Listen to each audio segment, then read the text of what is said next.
اعوذ باللہ من الشیطان الرجیم بسم اللہ الرحمن الرحیم۔ حدیث نمبر 30۔ باب گناہ جاہلیت کے کام ہیں۔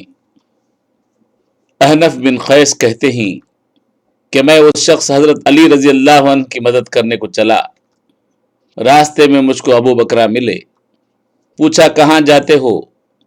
میں نے کہا وہ شخص حضرت علی رضی اللہ عنہ کی مدد کرنے کو جاتا ہوں۔ ابو بکرہ نے کہا اپنے گھر کو لوٹ جاؤ، میں نے حضرت صلی اللہ علیہ وسلم سے سنا ہے، آپ صلی اللہ علیہ وسلم فرماتے تھے جب دو مسلمان اپنی اپنی تلواریں لے کر بھڑ جائیں تو قاتل اور مقتول دونوں دوزخی ہیں۔ میں نے عرض کیا یا رسول اللہ، قاتل تو خیر ضرور دوزخی ہونا چاہیے، مقتول کیوں؟